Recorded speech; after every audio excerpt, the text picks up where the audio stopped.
केशव के माता पिता बहुत ही शांत स्वभाव के थे। केशव उनकी इकलौती संतान था। उसकी शादी हो चुकी थी और उसके 2 बच्चे थे। अचानक उसकी माँ का देहांत हो जाता है। एक दिन केशव अपने पिताजी को कहता है कि पिताजी, आप गैरेज में शिफ्ट हो जाइए, क्योंकि आपकी वजह से आपकी बहू को बहुत परेशानी होती है। माँ के गुजरने के बाद घर के सारे काम उसे ही करने पड़ते हैं और आपके सामने उसे साड़ी पहनकर काम करने में बहुत ज्यादा परेशानी होती है। कैलाश जी बिना कोई बात किए गैरेज में शिफ्ट हो जाते हैं। करीब 15 दिन बाद वो केशव को बुलाकर उसके पूरे परिवार के लिए 10 दिन का विदेश ट्रिप का एक पास देते हैं और केशव से कहते हैं कि केशव, जा बेटा, सभी को घुमा ला, सभी का मन हल्का हो जाएगा।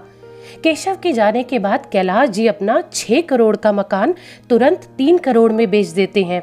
अपने लिए एक अपार्टमेंट में अच्छा फ्लैट लेते हैं और केशव का सारा सामान एक दूसरा फ्लैट किराए पर लेकर उसमें शिफ्ट कर देते हैं। जब केशव घूम कर वापस आया तो घर पर एक दरबान बैठा था। उसने केशव को बताया कि ये मकान तो बिक चुका है। जब केशव ने अपने पिता को फोन लगाया तो वो बंद आ रहा था।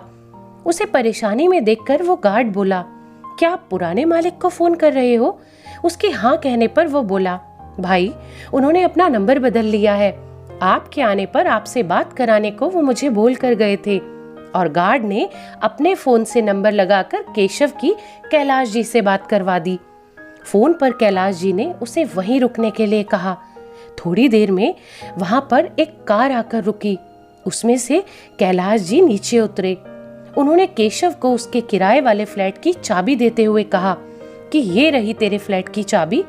1 साल का किराया मैंने दे दिया है।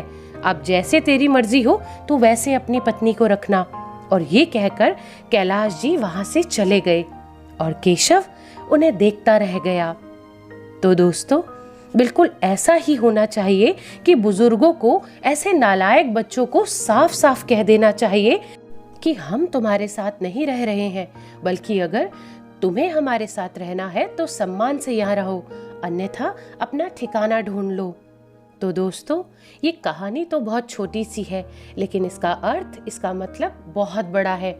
तो इस कहानी के बारे में आपकी क्या राय है, कमेंट करके ज़रूर बताइएगा। और अगर ये कहानी आपको पसंद आई हो तो प्लीज़ लाइक ज़रूर कीजिएगा। और ऐसी ही दिल को छू लेने वाली और प्रेरणादायक कहानियाँ सुनने के लिए इस चैनल को सब्सक्राइब करें। धन्यवाद।